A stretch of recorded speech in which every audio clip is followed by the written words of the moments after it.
महाभारत के आदि पर्व के इस अंक में जन्मेजय के भाइयों को शाप और गुरु सेवा की महिमा तथा सर्पों के जन्म की कथा श्रवण करेंगे। श्री गणेशाय नमः। नारायणं नमस्कृत्य नरं चैव नरोत्तमं देवीं सरस्वतीं व्यासं ततो जयमुदीरयेत्। ओम नमो भगवते वासुदेवाय। उग्रश्रवाजी ने कहा, ऋषियों, परीक्षित नंदन जन्मेजय अपने भाइयों के साथ कुरुक्षेत्र में एक लंबा यज्ञ कर रहे थे।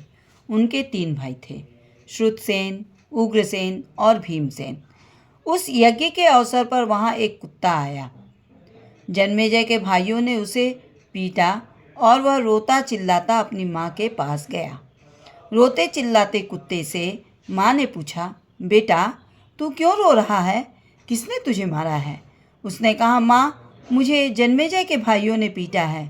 माँ बोली, बेटा तुमने उनका कुछ न कुछ अपराध किया होगा। कुत्ते ने कहा, माँ, न मैंने भविष्य की ओर देखा और न किसी वस्तु को चाटा ही। मैंने तो कोई अपराध नहीं किया। यह सुनकर माता को बड़ा दुख हुआ। वह जन्मेजय के यज्ञ में गई। उसने क्रोध से कहा, मेरे पुत्र ने भविष्य को देखा तक नहीं, कुछ चाटा भी नहीं और भी इसने कोई अपराध नहीं किया, फिर इसे पीटने का कारण? जन्मेजय और उनके भाइयों ने इसका कोई उत्तर नहीं दिया। कुतिया ने कहा, तुमने बिना अपराध मेरे पुत्र को मारा है, इसलिए तुम पर अचानक ही कोई महान भय आएगा। कुतिया का यह शाप सुनकर जन्मेजय अत्यंत दुखित हुए और घबराए भी। यज्ञ समाप्त होने पर वे हस्तिनापुर आए और एक योग्य पुरोहित ढूंढने लगे जो इस अनिष्ट को शांत कर सके। एक दिन वे शिकार खेलने गए। घूमते घूमते अपने राज्य में ही उन्हें एक आश्रम मिला। उस आश्रम में श्रुतश्रवा नाम के एक ऋषि रहते थे। उनके तपस्वी पुत्र का नाम था सोमश्रवा। जन्मेजय ने उस ऋषि पुत्र को ही पुरोहित बनाने का निश्चय किया। उन्होंने श्रुतश्रवा ऋषि को नमस्कार करके कहा, भगवान, आपके पुत्र मेरे पुरोहित बने। ऋषि ने कहा, मेरा पुत्र बड़ा तपस्वी और स्वाध्याय संपन्न है। यह आपके सारे अनिष्टों को शांत कर सकता है। केवल महादेव के शाप को मिटाने में इसकी गति नहीं है, परंतु इसका एक गुप्त व्रत है। वह यह कि यदि कोई ब्राह्मण इससे कोई चीज़ मांगेगा तो यह उसे अवश्य दे देगा। यदि तुम ऐसा कर सको तो इसे ले जाओ। जन्मेजय ने ऋषि की आज्ञा स्वीकार कर ली। वे सोमश्रवा को लेकर हस्तिनापुर आए और अपने भाइयों से बोले, मैंने इन्हें अपना पुरोहित बनाया है। तुम लोग बिना विचार के ही इनकी आज्ञा का पालन करना। भाइयों ने उनकी आज्ञा स्वीकार कर ली। उन्होंने तक्षशिला पर चढ़ाई की और उसे जीत लिया। उन्हीं दिनों उस देश में आयोधधौम्य नाम के एक ऋषि रहा करते थे। उनके 3 प्रधान शिष्य थे, आरुणि, उपमन्यु और वेद। इनमें आरुणि पांचाल देश का रहने वाला था। उसे उन्होंने एक दिन खेत की मेड़ बांधने के लिए भेजा। गुरु की आज्ञा से आरुणि खेत पर गया और प्रयत्न करते करते हार गया, तो भी उससे बांधना बंधा। तब वह तंग आ गया तो उसे एक उपाय सूझा। वह मेड़ की जगह स्वयं लेट गया। इससे पानी का बहना बंद हो गया और कुछ समय बीतने पर आयोधधौम्य ने अपने शिष्यों से पूछा कि आरुणि कहाँ गया? शिष्यों ने कहा, आपने ही तो उसे खेत की मेड़ बांधने के लिए भेजा था। आचार्य ने शिष्यों से कहा कि चलो हम लोग भी जहाँ वह गया है वहीं चलते हैं। वहाँ जाकर आचार्य पुकारने लगे, आरुणि, आरुणि, तुम कहाँ हो? आओ बेटा। आचार्य की आवाज़ सुनकर आरुणि उठ खड़ा हुआ और उनके पास आकर बोला, भगवान, मैं यहाँ हूँ। खेत से जल बहा जा रहा था। जब उसे मैं किसी प्रकार भी रोक नहीं पाया तो स्वयं ही मेड़ के स्थान पर लेट गया। अब अचानक आपकी आवाज़ सुन मेड़ तोड़कर आपकी सेवा में आया हूँ। आपके चरणों में मेरा प्रणाम है। आज्ञा कीजिए, मैं आपकी क्या सेवा करूँ? आचार्य ने कहा, बेटा, तुम मेड़ के बांध को उद्दलन करके उठ खड़े हुए हो, इसलिए तुम्हारा नाम उद्दालक होगा।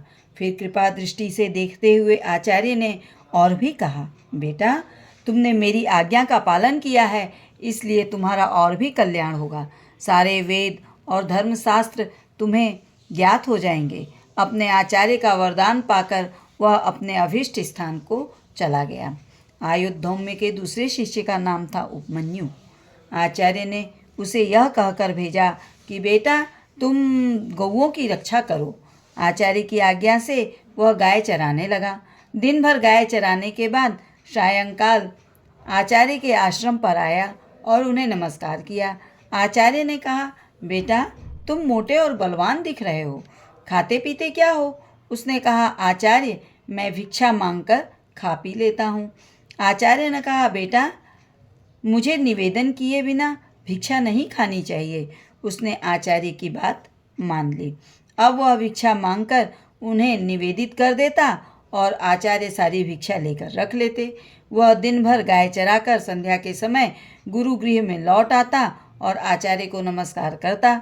एक दिन आचार्य ने कहा, बेटा, मैं तुम्हारी सारी भिक्षा ले लेता हूँ, अब तुम क्या खाते पीते हो? उपमन्यु ने कहा, भगवान, मैं पहली भिक्षा आपको निवेदित करके फिर दूसरी भिक्षा मांगकर खा पी लेता हूँ। आचार्य ने कहा, ऐसा करना अंतेवासी के लिए अनुचित है। तुम दूसरे भिक्षार्थियों की जीविका में अड़चन डालते हो और इससे तुम्हारा लोभ भी सिद्ध होता है। उपमन्यु ने आचार्य की आज्ञा स्वीकार कर ली और वह फिर गाय चराने चला गया। संध्या समय वह पुनः गुरुजी के पास आया और उनके चरणों में नमस्कार किया। आचार्य ने कहा, बेटा उपमन्यु, मैं तुम्हारी सारी भिक्षा ले लेता हूँ। दूसरी बार तुम मांगते नहीं हो, फिर भी तुम खूब हट्टे कट्टे हो। अब क्या खाते पीते हो? उपमन्यु ने कहा, भगवान, मैं इन गौओं के दूध से अपना जीवन निर्वाह कर लेता हूँ। आचार्य ने कहा, बेटा, मेरी आज्ञा के बिना गौओं का दूध पी लेना उचित नहीं है। उसने उनकी यह आज्ञा भी स्वीकार कर ली और फिर गौएं चराकर शाम को उनकी सेवा में उपस्थित होकर नमस्कार किया। आचार्य ने पूछा, बेटा, तुमने मेरी आज्ञा से भिक्षा की तो बात ही कौन, दूध पीना भी छोड़ दिया है, फिर क्या खाते पीते हो? उपमन्यु ने कहा, भगवान, ये बछड़े अपनी माँ के थन से दूध पीते समय जो फेन उगल देते हैं वही मैं पी लेता हूँ। आचार्य ने कहा, राम राम, ये दयालु बछड़े तुम पर कृपा करके बहुत सा फेन उगल देते होंगे। इस प्रकार तो तुम उनकी जीविका में अड़चन डालते हो, तुम्हें वह भी नहीं पीना चाहिए। उसने आचार्य की आज्ञा शिरोधार्य की। अब खाने पीने के सभी दरवाजे बंद हो जाने के कारण भूख से व्याकुल होकर उसने एक दिन आग के पत्ते को खा लिया और उन खारे, तीते, कड़वे, रूखे और पचने पर तीक्ष्ण रस पैदा करने वाले पत्तों को खाकर वह अपनी आँखों को खो बैठा। अंधा होकर वन में भटकता रहा और एक कुएं में गिर पड़ा। सूर्यास्त तो हो गया, परंतु उपमन्यु आचार्य के आश्रम पर नहीं आया। आचार्य ने शिष्यों से पूछा, उपमन्यु नहीं आया? शिष्यों ने कहा, भगवान, वह तो गाय चराने गया है। आचार्य ने कहा, मैंने उपमन्यु के खाने पीने के सभी दरवाजे बंद कर दिए हैं, इससे उसे क्रोध आ गया होगा, तभी तो वह अभी तक नहीं लौटा। चलो उसे ढूंढें। आचार्य शिष्यों के साथ वन में गए और जोर से पुकारा, उपमन्यु, उपमन्यु, तुम कहाँ हो? आओ बेटा। आचार्य की आवाज़ पहचान कर वह जोर से बोला, मैं इस कुएं में गिर पड़ा हूँ आचार्य जी। आचार्य जी ने पूछा कि तुम कुएं में कैसे गिरे? उसने कहा, आग के पत्ते खाकर मैं अंधा हो गया और इस कुएं में गिर पड़ा। आचार्य जी ने कहा, तुम देवताओं के चिकित्सक अश्विनी कुमार की स्तुति करो, वे तुम्हारी आंखें ठीक कर देंगे। तब उपमन्यु ने वेद की ऋचाओं से अश्विनी कुमारों की स्तुति की। उपमन्यु की स्तुति से प्रसन्न होकर अश्विनी कुमार उसके पास आए और बोले, तुम यह पुआ खा लो। उपमन्यु ने कहा, देववर, आपका कहना ठीक है, परंतु आचार्य को निवेदन किए बिना मैं आपकी आज्ञा का पालन नहीं कर सकता। अश्विनी कुमारों ने कहा, पहले तुम्हारे आचार्य ने भी हमारी स्तुति की थी और हमने उन्हें पुआ दिया था, उन्होंने तो उसे अपने गुरु को निवेदन किए बिना ही खा लिया था। इसलिए जैसा गुरु ने आपके किया वैसा ही तुम भी करो। उपमन्यु ने कहा, मैं आप लोगों से हाथ जोड़कर विनती करता हूँ। आचार्य को निवेदन किए बिना मैं पुआ नहीं खा सकता। अश्विनी कुमारों ने कहा, हम तुम पर प्रसन्न हैं। तुम्हारी इस गुरु भक्ति से तुम्हारे दांत सोने के हो जाएंगे, तुम्हारी आंखें ठीक हो जाएंगी और तुम्हारा सब प्रकार से कल्याण होगा। अश्विनी कुमारों के आज्ञा के अनुसार उपमन्यु आचार्य के पास आए और सब घटना सुनाई। आचार्य जी ने प्रसन्न होकर कहा, अश्विनी कुमार के कथनानुसार तुम्हारा कल्याण होगा और सारे वेद और सारे धर्मशास्त्र तुम्हारी बुद्धि में अपने आप ही स्फुरित हो जाएंगे। आयुधौम्य का तीसरा शिष्य था वेद। आचार्य ने उससे कहा, बेटा तुम कुछ दिनों तक मेरे घर रहो, सेवा शुश्रूषा करो, तुम्हारा कल्याण होगा। उसने बहुत दिनों तक वहाँ रहकर गुरु सेवा की। आचार्य प्रतिदिन उस पर बैल की तरह भार लाद देते और वह गर्मी सर्दी भूख प्यास का दुख सहकर उनकी सेवा करता, कभी उनकी आज्ञा से विपरीत न चलता। बहुत दिनों में आचार्य प्रसन्न हुए और उन्होंने उसके कल्याण और सर्वज्ञता का वर दिया। ब्रह्मचर्याश्रम से लौटकर वह गृहस्थाश्रम में आया। वेद के भी 3 शिष्य थे, परंतु वे कभी भी किसी काम या गुरु सेवा का आदेश नहीं करते थे। वे गुरु गृह के दुखों को जानते थे और शिष्यों को दुख देना नहीं चाहते थे। एक बार राजा जन्मेजय और उनके पौष्य ने आचार्य वेद को पुरोहित के रूप में वरण किया। वेद कभी पुरोहितों के काम से बाहर जाते तो घर की देखरेख के लिए अपने शिष्य उत्तंक को नियुक्त कर जाते थे। एक बार आचार्य वेद ने बाहर से लौटकर अपने शिष्य उत्तंक के सदाचार पालन की बड़ी प्रशंसा सुनी। उन्होंने कहा, बेटा तुमने धर्म पर दृढ़ रहकर मेरी बड़ी सेवा की है। मैं तुम पर प्रसन्न हूँ, तुम्हारी सारी कामनाएं पूर्ण होंगी। अब जाओ। उत्तंक ने प्रार्थना की, आचार्य जी मैं आपको कौन सी प्रिय वस्तु भेंट में दूं? आचार्य ने पहले तो अस्वीकार कर दिया, फिर कहा कि अपनी गुरुवानी से पूछ लो। जब उत्तंक ने गुरुवानी से पूछा तो उन्होंने कहा, तुम राजा पौष्य के पास जाओ और उनकी रानी के कानों के कुंडल मांग लाओ। मैं आज के चौथे दिन उन्हें पहनकर ब्राह्मणों को भोजन परसना चाहती हूँ। ऐसा करने से तुम्हारा कल्याण होगा, अन्यथा नहीं। उत्तंक ने वहाँ से चलकर देखा कि एक बहुत लंबा चौड़ा पुरुष बड़े भारी बैल पर चढ़ा हुआ है। उसने उत्तंक को संबोधन करते हुए कहा कि तुम इस बैल का गोबर खा लो। उत्तंक ने ना कर दिया। वह पुरुष फिर बोला, उत्तंक तुम्हारे आचार्य ने पहले ही से खाया है, सोच विचार मत करो, खा जाओ। उत्तंक ने बैल का गोबर और मूत्र खा लिया और शीघ्रता के कारण बिना रुके कुल्ला करता हुआ वहाँ से चल पड़ा। उत्तंक ने राजा पौष्य के पास जाकर उन्हें आशीर्वाद दिया और कहा कि मैं आपके पास कुछ मांगने के लिए आया हूँ। पौष्य ने उत्तंक का अभिप्राय जानकर उसे अंतःपुर में रानी के पास भेज दिया, परंतु उत्तंक को रनिवास में कहीं भी रानी दिखाई नहीं दी। वहाँ से लौटकर उसने पौष्य को उलाहना दिया कि अंतःपुर में रानी नहीं है। पौष्य ने कहा, भगवान मेरी रानी पतिव्रता है, उसे उच्छिष्ट या अपवित्र मनुष्य नहीं देख सकता। उत्तंक ने स्मरण करके कहा कि हाँ, मैंने चलते चलते आचमन कर लिया था। पौष्य ने कहा, ठीक है, चलते चलते आचमन करना निषिद्ध है, इसलिए आप झूठे हैं। अब उत्तंक ने पूर्वाभिमुख बैठकर हाथ पैर मुंह धोकर शब्द, फेन और उष्णता से रहित एवं हृदय तक पहुँचने योग्य जल से 3 बार आचमन किया और 2 बार मुंह धोया। इस बार अंतःपुर में जाने पर रानी दिख पड़ी और उसने उत्तंक को सत्पात्र समझकर अपने कुंडल दे दिए। साथ ही यह कहकर सावधान भी कर दिया कि नागराज तक्षक ये कुंडल चाहता है, कहीं तुम्हारी असावधानी से लाभ उठाकर वह इसे ले न जाए। मार्ग में चलते समय उत्तंक ने देखा कि उसके पीछे पीछे एक नग्न छपणक चल रहा है, कभी प्रकट होता है और कभी कहीं छिप जाता है। एक बार उत्तंक ने कुंडल रखकर जल लेने की चेष्टा की। इतने ही में वह छपणक कुंडल लेकर अदृश्य हो गया। नागराज तक्षक ही उस वेश में आया था।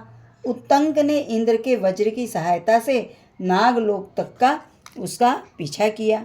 अंत में भयभीत होकर तक्षक ने उसे कुंडल दे दिए। उत्तंक ठीक समय पर अपनी गुरुवानी के पास पहुंचा और उन्हें कुंडल देकर आशीर्वाद प्राप्त किया।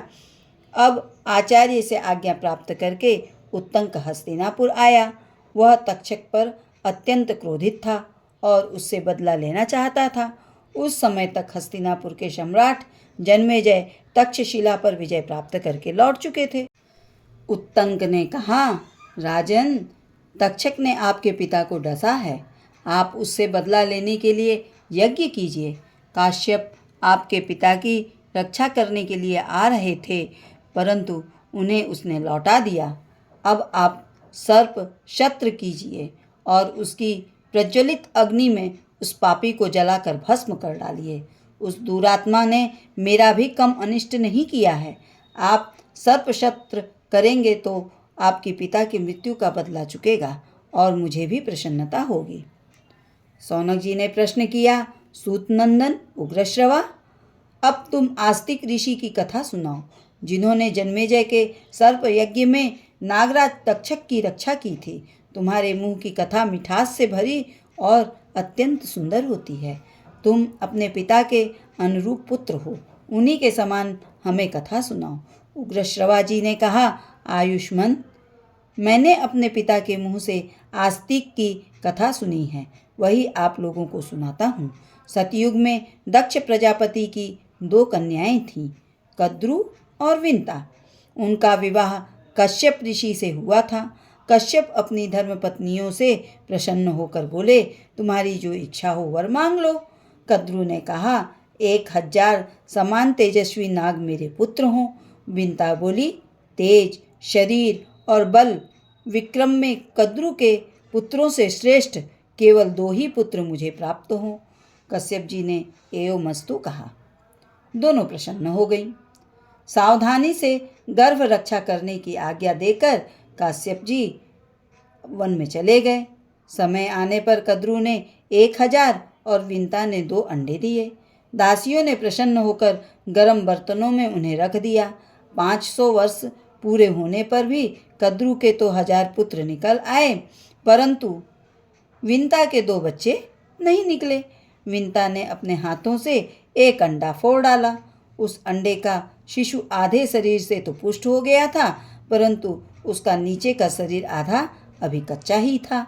नवजात शिशु ने क्रोधित होकर अपनी माता को शाप दिया, माँ, तूने लोभवश मेरे अधूरे शरीर को ही निकाल लिया है, इसलिए तू अपनी उसी शौत की 500 वर्षों तक दासी रहेगी, जिससे डाह करती है। यदि मेरी तरह तूने दूसरे अंडे को भी फोड़कर उसके बालक को अंगहीन या विकृतांग न किया तो वही तुझे इस शाप से मुक्त करेगा। यदि तेरी ऐसी इच्छा है कि मेरा दूसरा बालक बलवान हो तो धैर्य के साथ 500 वर्षों तक और प्रतीक्षा कर। इस प्रकार शाप देकर वह बालक आकाश में उड़ गया और सूर्य भगवान का सारथी बना। प्रातःकालीन लालिमा उसी की झलक है। उस बालक का नाम अरुण हुआ। एक बार कद्रु और विंता दोनों बहनें एक साथ ही घूम रही थीं कि उन्हें पास ही उच्चैःश्रवा नाम का घोड़ा दिखाई दिया। वह अश्वरत्न अमृत मंथन के समय उत्पन्न हुआ था और समस्त अश्वों में श्रेष्ठ, बलवान, विजयी, सुंदर, अजर, दिव्य एवं सब शुभ लक्षणों से युक्त था। उसे देखकर वे दोनों आपस में उसका वर्णन करने लगी। शौनक जी ने पूछा, सूतनंदन, देवताओं ने अमृत मंथन किस स्थान पर और क्यों किया था? अमृत मंथन के समय उच्चैःश्रवा घोड़ा किस प्रकार उत्पन्न हुआ? उग्रश्रवा जी महर्षि शौनक का यह प्रश्न सुनकर उनसे अमृत मंथन की कथा कहने लगे। उग्रश्रवा जी ने कहा, शौनकादि ऋषियों, मेरु नाम का एक पर्वत है। वह इतना चमकीला है मानो तेज की राशि हो। उनकी सुनहली चोटियों की चमक के सामने सूर्य की प्रभा भी फीकी पड़ जाती है। वे गगनचुंबी चोटियां रत्नों से खचित हैं। उन्हीं में से एक पर देवता लोग इकट्ठे होकर अमृत प्राप्ति के लिए सलाह करने लगे। उनमें भगवान नारायण और ब्रह्मा जी भी थे। नारायण ने देवताओं से कहा, देवता और असुर मिलकर समुद्र मंथन करें। इस मंथन के फलस्वरूप अमृत की प्राप्ति होगी। देवताओं ने भगवान नारायण के परामर्श से मंदराचल को उखाड़ने की चेष्टा की। वह पर्वत मेघों के समान ऊंची चोटियों से युक्त 11,000 योजन ऊंचा और उतना ही नीचे धंसा हुआ था। जब सब देवता पूरी शक्ति लगाकर उसे नहीं उखाड़ सके, तब उन्होंने विष्णु भगवान और ब्रह्मा जी के पास जाकर प्रार्थना की, भगवान आप दोनों हम लोगों के कल्याण के लिए मंदराचल को उखाड़ने का उपाय कीजिए, हमें कल्याणकारी ज्ञान दीजिए। देवताओं की प्रार्थना सुनकर श्री नारायण और ब्रह्मा जी ने शेषनाग को मंदराचल उखाड़ने के लिए प्रेरित किया। महाबली शेषनाग जी ने वन और वनवासियों के साथ मंदराचल को उखाड़ लिया। अब मंदराचल के साथ देवगण समुद्र तट पर पहुँचे और समुद्र से कहा, हम लोग अमृत के लिए तुम्हारा जल मथेंगे। समुद्र ने कहा, यदि आप लोग अमृत में मेरा भी हिस्सा रखें तो मैं मंदराचल को घुमाने से जो कष्ट होगा वह सह लूँगा। देवता और असुरों ने समुद्र की बात स्वीकार करके कच्छप राज से कहा, आप इस पर्वत के आधार बनिए। कच्छप राज ने ठीक है ऐसा कहकर मंदराचल को अपनी पीठ पर ले लिया। अब देवराज इंद्र यंत्र के द्वारा मंदराचल को घुमाने लगे। इस प्रकार देवता और असुरों ने मंदराचल की मथानी वासुकी नाग की डोरी बनाकर समुद्र मंथन प्रारंभ कर दिया। वासुकी नाग के मुंह की ओर असुर और पूंछ की ओर देवता लगे हुए थे। बार बार खींचे जाने के कारण वासुकी नाग के मुख से धुएं और अग्नि की ज्वाला के साथ सांस निकलने लगी। वह सांस थोड़ी ही देर में मेघ बन जाती और मेघ थके मांदे देवताओं पर जल बरसाने लगता। पर्वत के शिखर से पुष्पों की झड़ी लग गई। महामेघ के समान गंभीर शब्द होने लगा। पहाड़ पर के वृक्ष आपस में टकरा कर गिरने लगे। उनकी रगड़ से आग लग गई। इंद्र ने मेघों के द्वारा जल बरसाकर उसे शांत कर दिया। वृक्षों के दूध और औषधियों के रस चू चू कर समुद्र में आने लगे। औषधियों के अमृत के समान प्रभावशाली रस और दूध तथा सुवर्णमय मंदराचल की अनेकों दिव्य प्रभावशाली मणियों से चूने वाले जल के स्पर्श से ही देवता अमृत को प्राप्त होने लगे। उन उत्तम रसों के सम्मिश्रण से समुद्र का जल दूध बन गया और दूध से घी बनने लगा। देवताओं ने मथते मथते थक कर ब्रह्मा जी से कहा, भगवान नारायण के अतिरिक्त सभी देवता और असुर थक गए हैं। समुद्र मथते मथते इतना समय बीत गया परंतु अब तक अमृत नहीं निकला। ब्रह्मा जी ने भगवान विष्णु से कहा, भगवान आप इन्हें बल दीजिए, आप ही इनके एकमात्र आश्रय हैं। विष्णु भगवान ने कहा, जो लोग इस कार्य में लगे हुए हैं मैं उन्हें बल दे रहा हूँ। सब लोग पूरी शक्ति लगाकर मंदराचल को घुमाएं और समुद्र को क्षुब्ध कर दें। भगवान के इतना कहते ही देवता और असुरों का बल बढ़ गया। वे बड़े वेग से मथने लगे। सारा समुद्र क्षुब्ध हो उठा। उस समय समुद्र से अगणित किरणों वाला शीतल प्रकाश से युक्त श्वेत वर्ण का चंद्रमा प्रकट हुआ। चंद्रमा के बाद भगवती लक्ष्मी और सुरा देवी निकली। उसी समय श्वेत वर्ण का उच्चैःश्रवा घोड़ा भी पैदा हुआ। भगवान नारायण के वक्ष स्थल पर सुशोभित होने वाली दिव्य किरणों से उज्ज्वल कौस्तुभ मणि तथा वांछित फल देने वाले कल्प वृक्ष और कामधेनु भी उसी समय निकले। लक्ष्मी, सुरा, चंद्रमा, उच्चैःश्रवा ये सब आकाश मार्ग से देवताओं के लोक में चले गए। इसके बाद दिव्य शरीरधारी धन्वंतरी देवता प्रकट हुए। वे अपने हाथ में अमृत से भरा श्वेत कमंडल लिए हुए थे। यह अद्भुत चमत्कार देखकर दानवों में यह मेरा है ऐसा कोलाहल मच गया। तदनंतर 4 श्वेत दांतों से युक्त विशाल ऐरावत हाथी निकला। उसे इंद्र ने ले लिया। जब समुद्र बहुत मंथन किया गया तब उसमें से कालकूट विष निकला। उसकी गंध से ही लोगों की चेतना जाती रही। ब्रह्मा की प्रार्थना से भगवान शंकर ने उसे अपने कंठ में धारण कर लिया। तभी से वे नीलकंठ नाम से प्रसिद्ध हो गए। यह सब देखकर दानवों की आशा टूट गई। अमृत और लक्ष्मी के लिए उनमें बड़ा वैर विरोध और फूट हो गया। उसी समय भगवान विष्णु मोहिनी स्त्री का वेश धारण करके दानवों के पास आए। मूर्खों ने उनकी माया न जानकर मोहिनी रूपधारी भगवान को अमृत का पात्र दे दिया। उस समय वे सभी मोहिनी के रूप पर लट्टू हो रहे थे। इस प्रकार विष्णु भगवान ने मोहिनी रूप धारण करके दैत्य और दानवों से अमृत छीन लिया और देवताओं ने उनके पास जाकर उसे पी लिया। उसी समय राहु दानव भी देवताओं का रूप धारण करके अमृत पीने लगा। अभी अमृत उसके कंठ तक ही पहुंचा था कि चंद्रमा और सूर्य ने उसका भेद बता दिया। भगवान विष्णु ने तुरंत ही अपने चक्र से उसका सर काट डाला। राहु का पर्वत शिखर के समान सिर आकाश में उड़कर गरजने लगा और उसका धड़ पृथ्वी पर गिरकर सबको कँपाता हुआ तड़फड़ाने लगा। तभी से राहु के साथ चंद्रमा सूर्य का वैमनस्य स्थापित हो गया।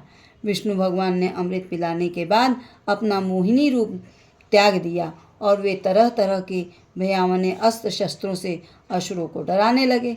बस खारे समुद्र के तट पर देवताओं और असुरों का भयंकर संग्राम छिड़ गया। भांति भांति के अस्त्र शस्त्र बरसने लगे। भगवान के चक्र से कट कुट कर कोई कोई असुर खून उगलने लगे तो कोई कोई देवताओं के खड्ग शक्ति और गदा से घायल होकर धरती पर लौटने लगे। चारों ओर से यही आवाज़ सुनाई पड़ती कि मारो, काटो, दौड़ो, गिरा दो, पीछा करो। इस प्रकार भयंकर युद्ध हो ही रहा था कि विष्णु भगवान ने दो रूप नर और नारायण युद्ध भूमि में दिखाई पड़े। नर का दिव्य धनुष देखकर नारायण ने अपने चक्र का स्मरण किया और उसी समय सूर्य के समान तेजस्वी गोलाकार चक्र आकाश मार्ग से वहां उपस्थित हुआ। भगवान नारायण के चलाने पर चक्र शत्रु दल में घूम घूम कर कालाग्नि के समान सहस्र सहस्र असुरों का संहार करने लगा। असुर भी आकाश में उड़ उड़कर पर्वतों की वर्षा से देवताओं को घायल करते रहे। उस समय देव शिरोमणि नर ने बाणों के द्वारा पर्वतों की चोटियां काट काट कर उन्हें आकाश में बिछा दिया और सुदर्शन चक्र घास फूस की तरह दैत्यों को काटने लगा। इससे भयभीत होकर असुरगण पृथ्वी और समुद्र में छिप गए। देवताओं की जीत हुई। मंदराचल को सम्मानपूर्वक यथा स्थान पहुंचा दिया गया। सभी अपने अपने स्थान पर गए। देवता और इंद्र ने बड़े आनंद से सुरक्षित रखने के लिए भगवान नर को अमृत दे दिया। यही समुद्र मंथन की कथा है।